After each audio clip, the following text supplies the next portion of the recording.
what am I doing here? How can I, the topic of this conference, the sort of tagline for this conference is about building things better in one way or another. And what can I tell you about building things better? Well, so I suppose here I need to make a confession. Actually, I think I hired this programmer once, just as a side observation. But it's sort of, there are many ways in which I don't know that I particularly can tell you how to do anything, but just like the dog in this picture, who seems to be happy, confident, and plunging ahead, that's what I'm going to do. I'm also a dog person, so there you go. So again, I'm sure that you all know more about the processes and the nuts and bolts of what this conference is about. Agile, UX, design, all of those things. I will confess that a few years ago I was in a job interview and I was asked what programming methodology, what development methodology I believed in. And sensing a minefield, I gave an honest answer. I said, really, there's only one that I am interested in at all, and that's called whatever works. So just so you know, that's where I'm kind of coming from. I got the job, by the way. So diversity, that's what I'm supposed to be talking about.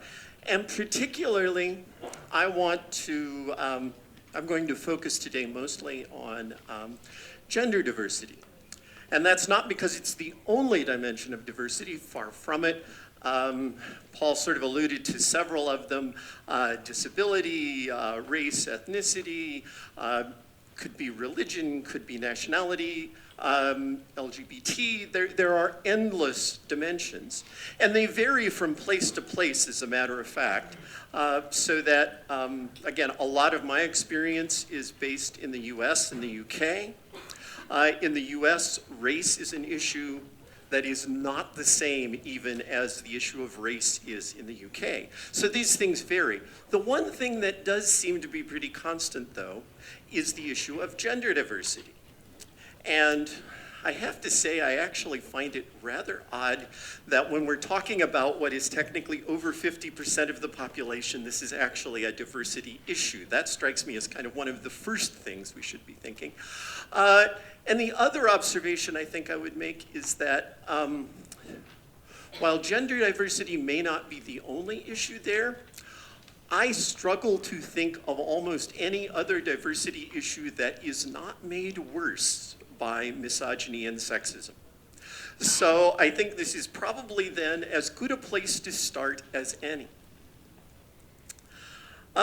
And I know there may be some people out here, let's just go ahead and face this one head on, who are agreeing with Grumpy Cat that in fact this whole business about diversity is all bullshit.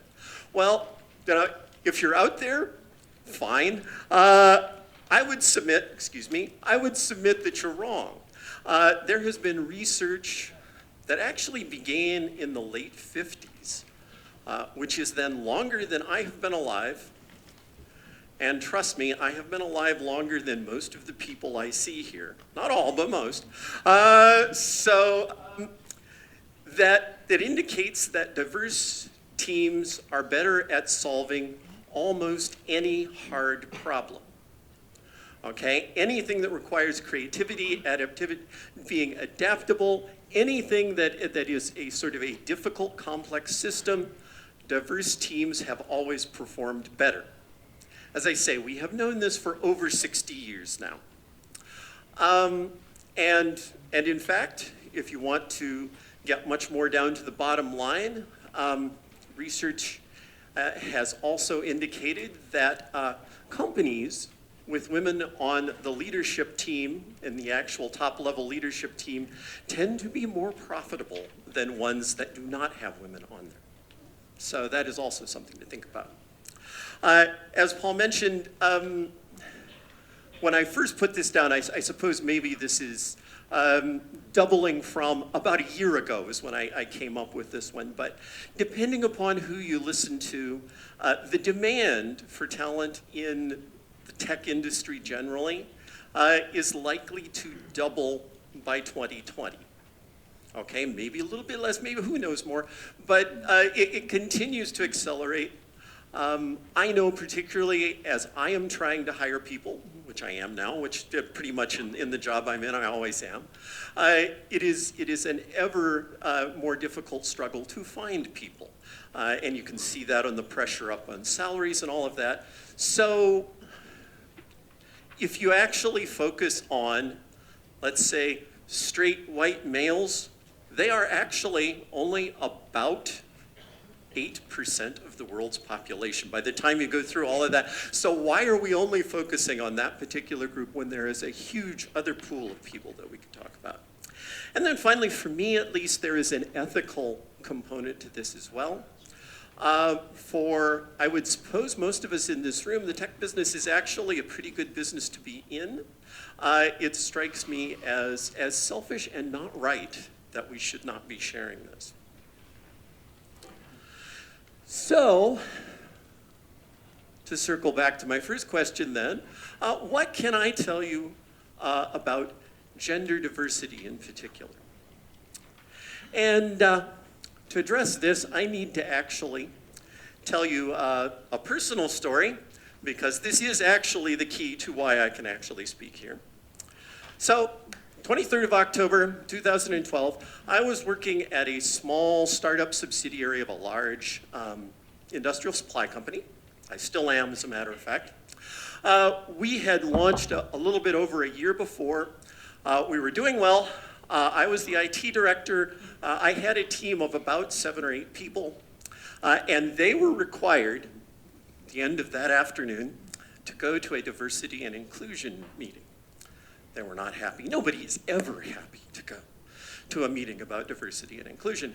My feelings were definitely mixed because, in this case, I was the subject of that meeting. That was the meeting where I told my team that this person they had known as a man, their boss, was going to go away and on Thursday come back with a different name, different pronouns, and a different hairstyle. So this was probably one of the tougher meetings of my life, I would actually tell you. So before that day, I think it could have been described in these terms if you would have asked people. I had been coding professionally for about 15 years then. I had been leading some form of technical team for about 10 years at that point. I'd been an author of a tech book, Quick Python book, 2nd edition, buy it. You've got to do that, it's part of the author's code. Whenever you get an opportunity, plug the book. I had been an organizer in various technical communities, the Linux community, as Paul alluded to, particularly I've done a lot in the Python community. I had taught people programming at that point for a good 15 years. I have taught, yes, Pascal. So that makes me one of the old timers. After that day, the significant way that I would be described changed. After that day, I think what people would have said about me is that I was a woman, or an old transgender woman, to be more precise. So, really, I didn't think I had changed. Not really at all. The world did seem to think that things were much different. Or as I looked at it, the world changed for me that day. The world became, in a very dramatic way, not as friendly, not as safe, not as respectful as it had been before. And this is, I think, where I have a perspective that is probably unique in this room, maybe not, I'd be interested to hear, in that I have actually seen the gender issues from both sides. As one of my students put it, I was undercover as a man for a very, very long time. I know what men say and do when no women are around. Guys, you are in so much trouble. I also know what women experience on a day-to-day basis. This, I think, is where I can draw some experience that may be of use on this project. And of course, I call this thing Antipatterns for Diversity. I've caught flack for that title, as a matter of fact. Again, I'm not so sure that a male with that sort of thing would have gotten the same flack, but I have heard from various people when I've submitted this talk, well, that's so negative. Why don't you just tell us the good things? Tell us something we can do that's positive. And in fact, I think this is a case where the things that we do wrong are just as important as the things that we do right. And I think, and here again, I think that your view on whether or not I have a point here may well be connected to your gender. I think that we are in a case where we are in really sort of a one step forward, two step back kind of situation. So that's why I think actually spending a little bit of time pointing out some of the things involved with this that go wrong is well worth the trouble. I'd also say, you know, if in other areas, if somebody says, oh yes, we're doing agile, but these retrospective things, we do them and they do us absolutely no good, or we're doing test-driven development, but this testing stuff doesn't help. If they're saying things like that to you, or you're observing situations like that, probably your reaction is not to go, yeah, I know. The whole thing doesn't work, but we try anyway. But instead, and I bet this would happen with everyone in this room, instead your reaction would be to say, well, no, wait a second, I think probably you're not doing that quite right. Well, let's look for what's going wrong here and fix that.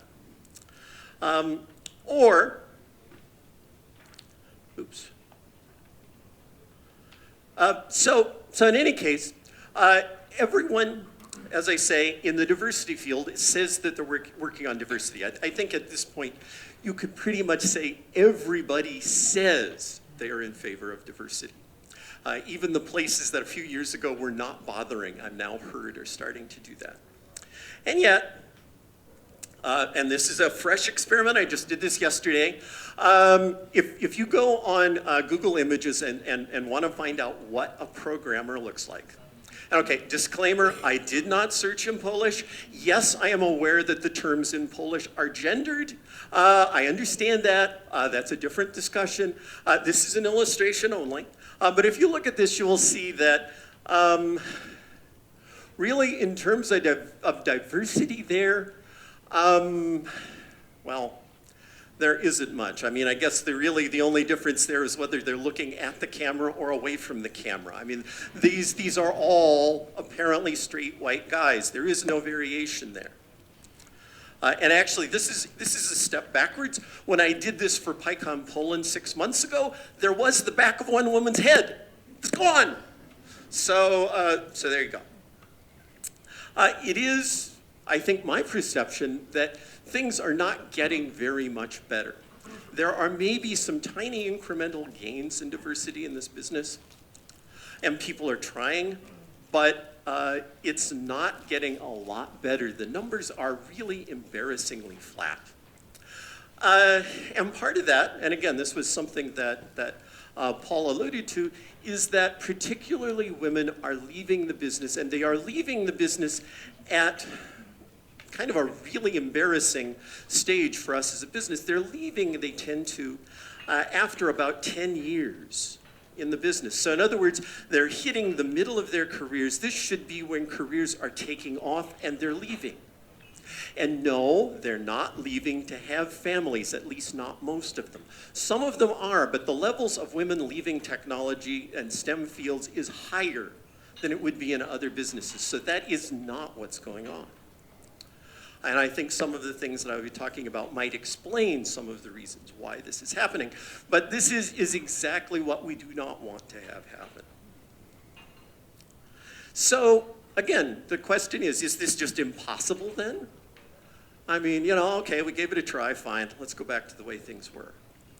You know, I think that, you know, the changes that have been made in other industries would suggest that it's not. I'm wondering if it isn't something like this. Maybe we're cargo culting diversity. I don't know how many of you are familiar with the term cargo culting. Okay, I'll explain because I like to tell the story. Anyhow, it's fun stuff. In the South Pacific, in the New Hebrides Islands, after World War II, during World War II, the Americans came and built bases with all sorts of stuff. I mean, we're good at stuff, we Americans. We bring lots of stuff. So you can even tell American tourists, they got 5 times as much stuff as anybody else. So the Army brought lots of stuff. And then they left. And in the New Hebrides, this cult arose, the cult of John Frum. And basically their beliefs were that if you built models of the planes, and they didn't build just models of the planes, they built models of the control towers, they built little bamboo radios, that all of the stuff, if you built little models of this, you could summon back John Frum and his cargo. Now, interestingly, depending upon which version of the cult you were in, this either meant there was going to be a wonderful era of peace and prosperity or the end of the world. I don't know about that. But in any case, that's what cargo culting is. And a long time ago, the physicist Richard Feynman actually applied this to science. And I like this quote. So I call these things cargo cult science, because they follow all the apparent precepts and forms of scientific investigation, but they're missing something essential because the planes don't land.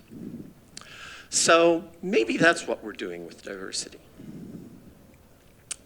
So at this point, I want to talk you through some of the things that I have kind of collected as notable anti-patterns for diversity, or things that derail the process in any case. Maybe they're not really anti-patterns, who cares? And I have to admit here, when it comes to taxonomy of these various things, I have this kind of internal lumper versus splitter debate going on in my head. I finally end up just kind of lumping them into various categories. The first one is maybe in a sense, one of the more fundamental ones, being unable to see the problem. And this is something that I want to point out from my experience and from what I've observed. If you are actually part of the default group that has privilege in a situation, it is next to impossible to see what things are like for the group that does not have that privilege. Okay, I know this in fact because as I was getting ready to transition, I thought about this a lot. You know, there's a different level of privilege from being a man to being a woman.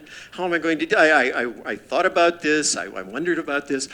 I thought I knew what I was getting into. In fact, even trying to see it, the differences that hit you from absolutely every angle were amazing to me. Okay, it is next to impossible if you have privilege to see what life without that privilege is like. Just trust me on that. So, what I'm saying is, if you start a discussion of diversity with saying, well, I know there are problems everywhere else, but where I'm at, I just don't see a problem. What you are probably doing is just stating, I belong to a privileged group and I cannot see the problems that other people have. Okay, so if you hear yourself saying this, I would suggest you go back several steps and rethink and talk to people who are not like you to see what is going on. Because in fact, in almost every case, there probably is a problem. And you know, I've heard this in fact from good friends who I know are doing their very best, and they will tell me about this and say, no, in my field, really, it isn't a problem. And then I can talk to 2 or 3 women in the same field and say, oh, yes, it's a problem. So that is definitely a first sign. The other sort of thinking that goes along with this is the assumption that a particular group doesn't want to do something. And this is, again, kind of a blanket assumption that excuses you from having to actually be actively seeking people in that group to fill that role. So, for example, you could say, well, so women are good at design, but they don't really like to do back-end coding. Okay, I happen to know a number of women who like to do back-end coding and could care less about design. It's just usually not true. I think that while you can point to various different traits across different groups and whatever, there is enough variation within us as humans that this kind of blanket statement is almost never going to be true. So if you find yourself or somebody around you using this as the reason why we are not doing things, again, this is a sign that no, you're not actually paying attention. And here, okay, I realize that this word is a religious word in our community, okay? People in our business particularly are very fond of saying one way or another, this is a meritocracy. I am afraid I'm going to commit blasphemy here, and that is, no, actually, it's not a meritocracy. I don't think that a meritocracy really is a thing that exists much. I think what a meritocracy is a convenient way for people who have the good stuff to justify why they got it and why they should keep it. It's not really a meaningful thing at all. And again, it's understandable if you cannot see the problems that other groups of people have. Once you start looking at that, this concept, it does not really fly. Another thing, and this is another kind of general category of things that derail diversity, is this notion of a pipeline problem. Here again, just to keep people awake, how many people are familiar with the pipeline term? Okay. Some, not, I made this mistake at PyCon Poland. I was launching away, sort of blathering on about the pipeline until somebody sort of like, excuse me, I have no clue what you're talking about. The pipeline notion is that, really our problem in diversity is just that we're not doing enough at the very beginning level to get people interested, to get girls into technology when they're young, to get people of this particular ethnicity or race involved, to get this or that or the other thing. And if we only did it right at the beginning, then the rest of the problems would go away. And so that is the pipeline problem. And in fact, the pipeline problem is the problem. There are more things going on than just that. But I mean, examples of this are when people actually sort of blame the education system. Well, we're not teaching enough people programming, so of course we can't have people in technology. Or they're saying, well, I would love to hire somebody diverse, but I just don't see them. And in fact, that will probably be true if you don't look for them. This is one of these things that is very frustrating, where you have somebody who is desperately trying to get an interview, then hearing somebody who is in charge of interviewing and saying, well, I just don't see any of these people. It does require some extra effort to make that connection, but this is a way of sort of excusing yourself from trying. And I think there's another thing, which is the notion that there are born coders. There's a natural aptitude. I used to compare this to Harry Potter. There are those of us who have the gift, and then there are the muggles. And it's sort of, we are the select ones, and the rest of you just don't have it. I taught high school kids programming for 15 years. And I started believing this. And the more I saw and the more I learned, the more I came to the conclusion that this is not the case. There may be some people who just cannot get it, but they are very, very few. There may be some people who are really, really good at it, but again, they're very, very, very few. And the vast, vast, vast majority, I'm not, several standard deviations out, are people who can do it quite well if they're taught the right way.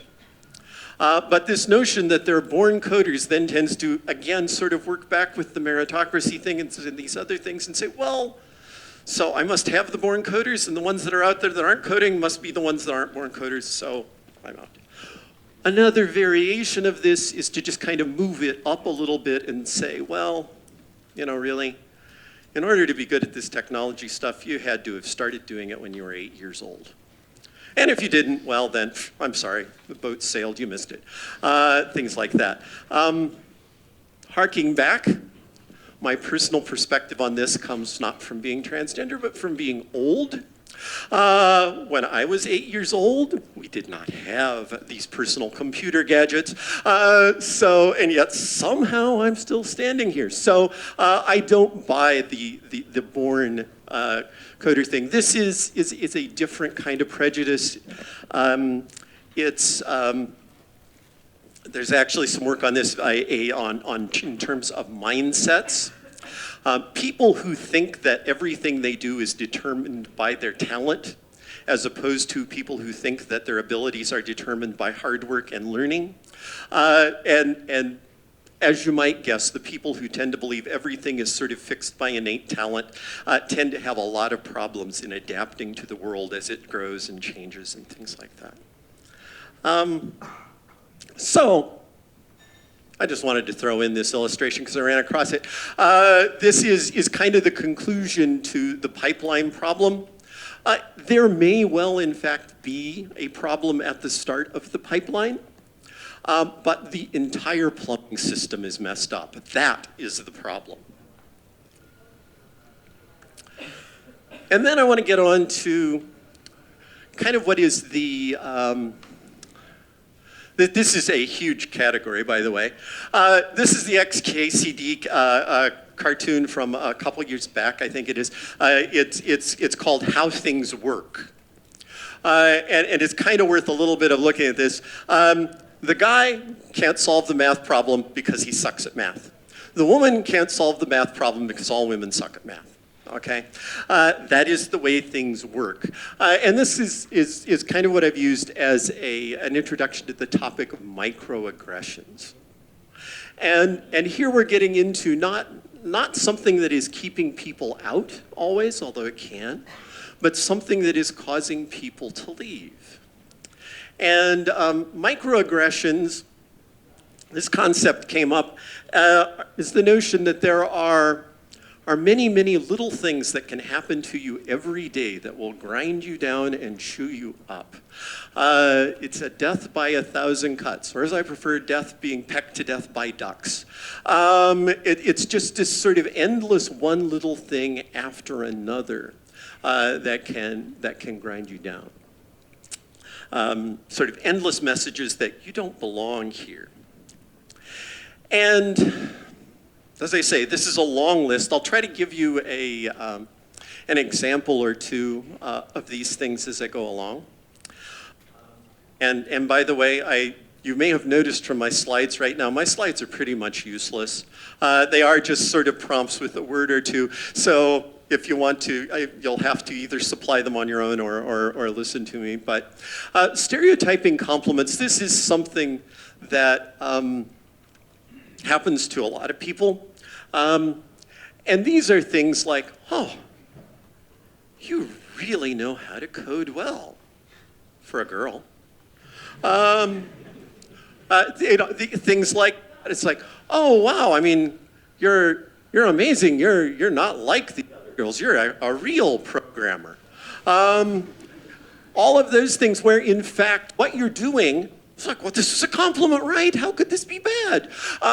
What you're really doing is you're tearing down the entire group and applying a stereotype under the guise of actually paying a compliment. I can promise you, you hear enough of these compliments in a day, you will not feel happy.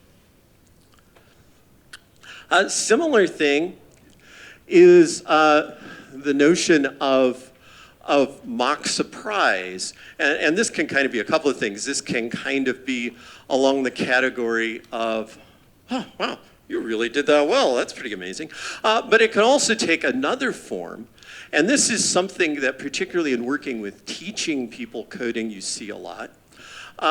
So like, for as an example, quick survey, how many people know the Liskov substitution principle? Quick. The Liskov substitution principle. I cannot believe a group of technical people don't understand the Liskov. I mean, it's okay. It's part of object-oriented theory, etc. What does that mean, whether or not you know that? But this will happen all of the time where somebody will ask an innocent question and be, oh, you don't know that? I thought everybody knew that. So again, those sorts of things can tear people down endlessly. Double standards, again, this is something that particularly, pretty much anybody in a marginalized position will face. Women honestly face double standards at every turn. I know this for sure. When I was actually, as I say, I had managed teams for years before I transitioned, and I always got good feedback as a manager or a leader. There was never really a problem. Okay, I never got, I will admit, I never got a world's greatest boss mug or something like that, but people were generally happy. Almost instantly after I transitioned, I started getting feedback, and this was in the same review, that I was too nice and unapproachable. Now think about that. How can I do that? You cannot win. And these sort of situations will crop up all the time.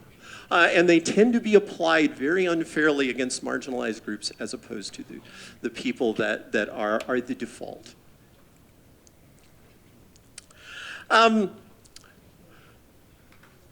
So this is another thing that happens, and I think that most women will be familiar with this. And this is the notion that if something happens to you, it's somehow your fault. Okay, and this is again, it happens across all sort of marginalized groups, but certainly with women, if somebody does something inappropriate towards you, it must have somehow been your fault. Okay, you were dressed incorrectly, you committed the horrible sin of actually having a drink at the gathering, you did something or other, it's always your fault. Okay, I mean, I think pretty much most of us have had the experience of having something unfair happen to them. Yeah, I mean, think about that. So how was that your fault? You know, and this is again something that basically it means you cannot win. And going kind of right along with this, there's something called gaslighting. And again, just to keep people awake, how many people are familiar with what I might be talking about when I say gaslighting? Ooh, great! Because then I can explain it, right? I mean, otherwise, why would I be here? This is named after the movie Gaslight, where a guy drives a cheating husband drives his wife crazy by setting up all sorts of things. So he'll like dim down the lights and she'll complain it's dark and he'll go, no, it isn't, it's fine. Are you sure you're okay? And then he'll do another thing and he'll change things, just say something about it and he'll deny it's happening. And then again, are you okay? And by the end of it, she thinks she's insane when in fact she's been manipulated into that. So that's what gaslighting is, and it happens all the time, is that you know, you sort of go and report something, you know, I'm pretty sure so-and-so pinched my butt, and I think that's inappropriate, and say, oh, no, it didn't happen that way. I think you're imagining that. It must have just been incidental contact, or it probably didn't happen at all, or whatever. This happens all the time. Okay, and in a wide variety of things, you sort of say, well, you know, I think that in meetings people talk over me and don't let me speak, and before you even finish, say, no, I think you're wrong. That sort of thing happens too. So that also just basically wears people out.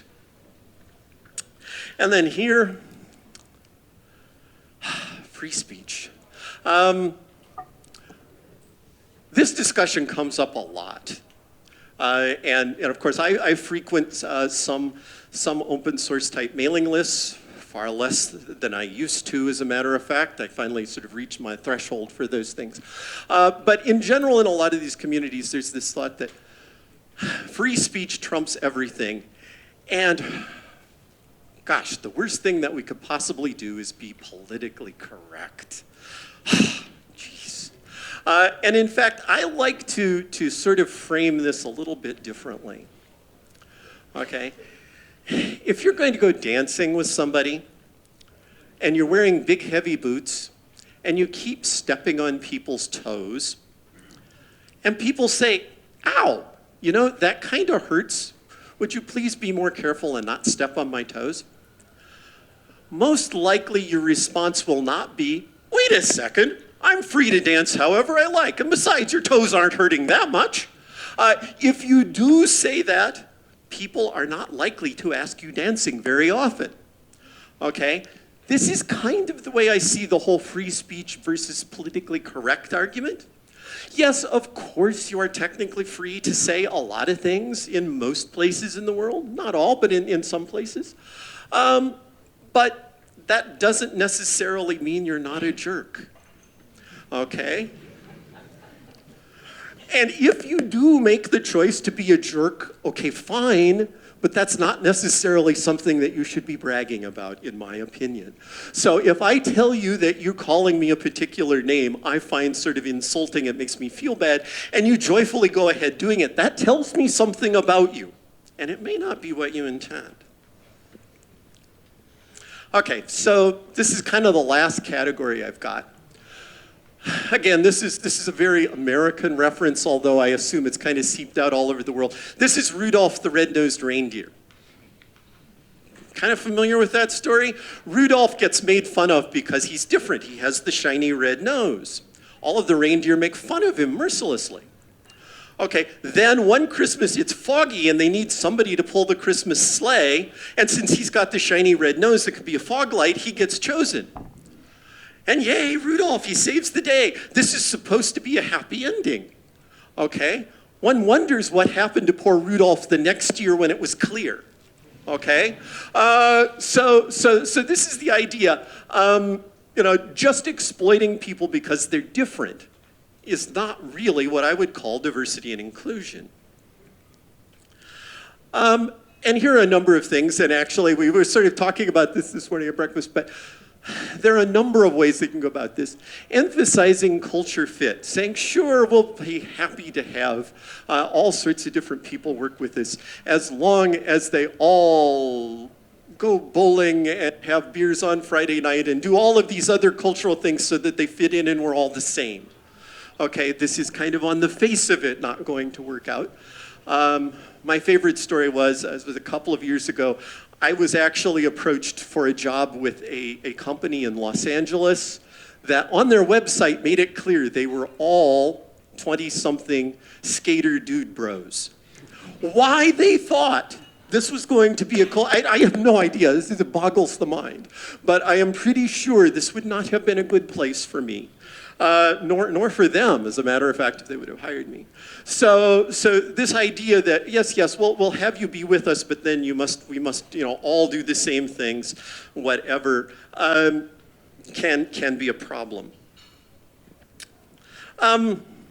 This is something that I think people don't take into account when they are actually bringing in diverse people, when they're bringing in people from marginalized groups. And this is the notion of stereotype threat and what it can do to people who suffer from it.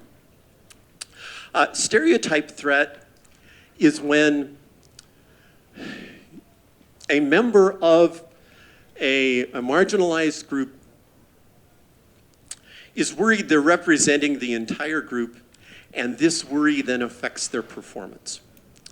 Classic example is that if you take a group of males and females mixed and you give them a math test with no particular, just give them a math test, if they have the same background, the scores are likely to be pretty much the same. Okay, if before you do that, you make them mark their gender at the top of the form, and you say, by the way, I'm sure it doesn't apply here, but studies have shown that women do worse on math tests than men. If you do that, the same group, the women will score much lower than the men. Not necessarily because you've persuaded them that they're stupid, but because they now are thinking that they have to beat the stereotype, and this is actually dividing their attention. And this is something that happens everywhere. So in fact, if you're in part of this group, you're the only one representing your group, there becomes this kind of implicit burden that you're representing everyone. And this takes mental energy away that you could be doing other things. Just the whole trying to fight it makes it worse. There are strategies for beating it, by the way. Another thing that can go wrong is if you have a company or a community or an organization that wants to make diversity somebody's specific job. That is not going to go very well. A good example, I know somebody at a company in Chicago told me that, yeah, they decided they would go with diversity. They said, okay, look, you're Chinese, diversity, and that was it. Okay? And the guy's like, you know, whatever. This happens quite often, particularly with women, because, well, diversity is emotional labor. Men don't like to do that. Women are good at it. You do it. This will not work. It will not work. If this is not something that everybody buys into, it's not really going to work if it's just one person's job. Or even worse, if you have like HR and you can make an HR person do it. That's like, you're doomed. And I don't want to pick on HR particularly. That's sort of what I'm coming to here, and that is, particularly for companies, if you do not have defined processes. And by that I mean a defined process for reporting a problem, a defined process for promotion, a defined process for a lot of these things. This is something, of course, that small startups tend never to have.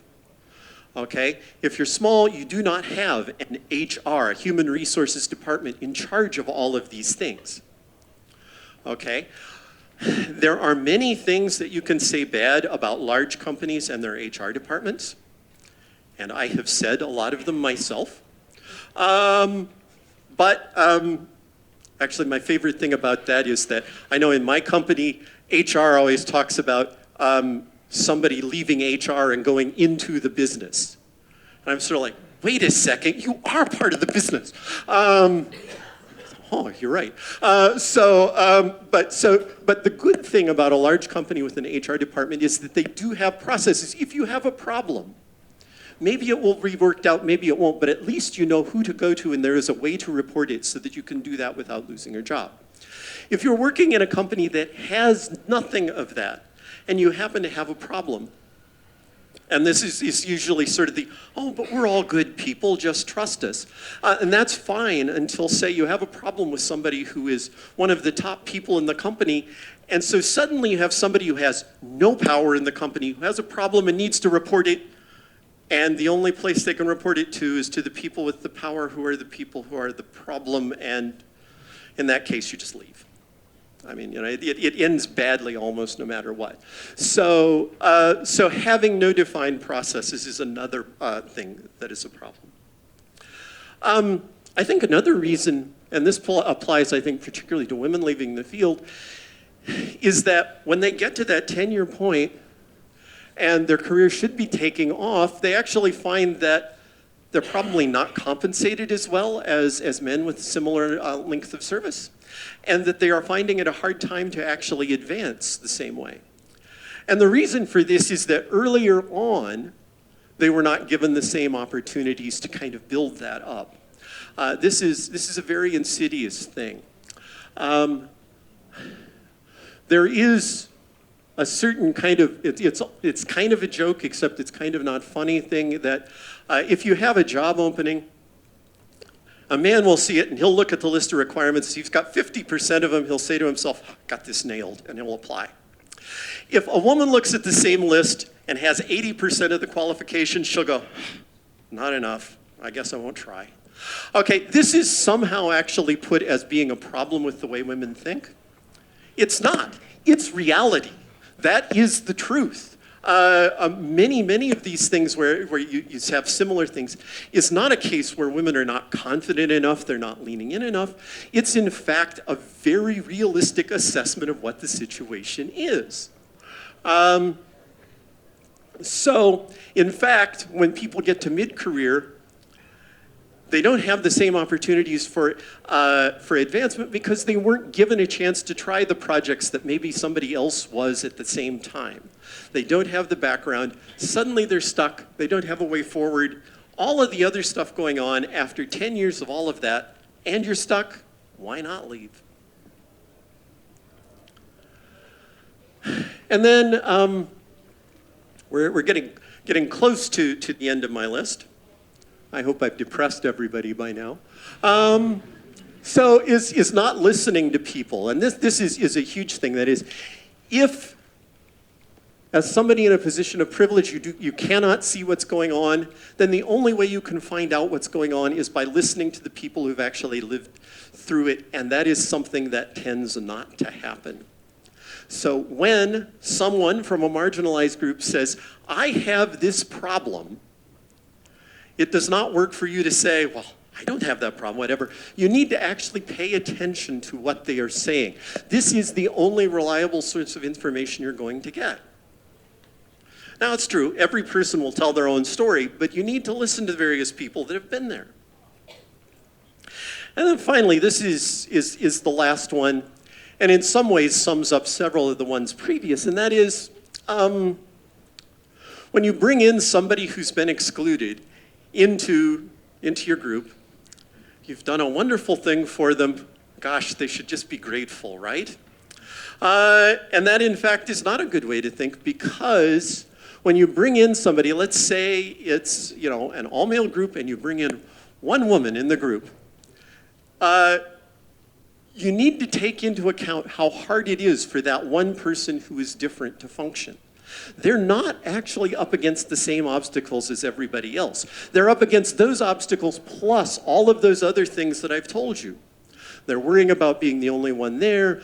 They're just an endless thing. There are maybe bits of background that they don't share, that you're assuming. Just sort of an endless thing here. So in fact, while bringing diverse people into your group will help your group, you will get different opinions, you will be better able to solve problems. It does not follow that if you do nothing different, it will be good for the people that you're bringing in. Okay? In fact, you will just be exploiting that difference and not taking care of them. That will not be sustainable. Okay? So yes, and this happens in a lot of cases. I mean, I started my career a long time ago teaching at a private school in Dallas, Texas, which was wealthy white kids. And they would bring in poor black kids from the other side of town, and they thought they were doing them a great favor. In fact, they were actually kind of messing with them, because there was a lot of work that needed to be done for them to have a successful experience. And it just sort of happens over and over again. Just this act of saying, okay, fine, you're different, come in here. That is not the end of the story. Don't congratulate yourself. There needs to be more done. So, as I say, I hope I've depressed everybody. This is a hard problem. I mean, actually doing inclusion where people feel that they are equally valued is a hard problem. And I don't have any really immediate answers. I've got some suggestions. First of all, do not do this just to tick a box. Okay, if you're going to actually do some diversity stuff, please try to mean it. If you want to get different people involved, you need to go find the different people. Okay, you cannot count on them just wandering in and presenting themselves to you. As I say, if you do make contact with these people, listen to them and pay attention when they tell you what it is that matters to them. And then you should educate yourself on what these things might be.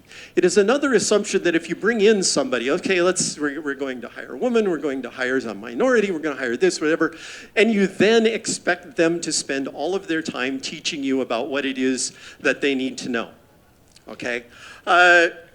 Sometimes this is fine. I mean, I personally have done a lot of work in the companies that I've been in educating people, but this should not be a requirement for everyone. It's like, okay, it's again the same thing. Okay, you're the Chinese guy, fine. You're diversity, you can tell us about diversity. It needs to be something that you take some effort on yourself. This link, particularly Model View Culture, they just put this out.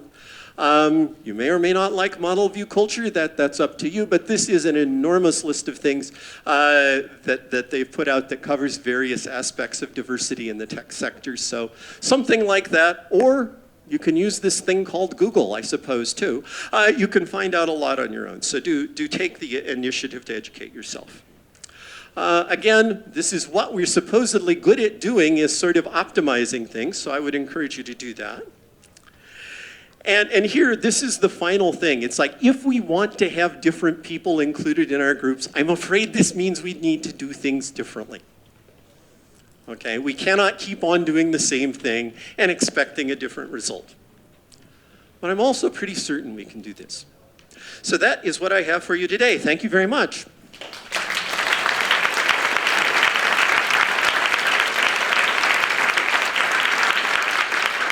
Thank you very much.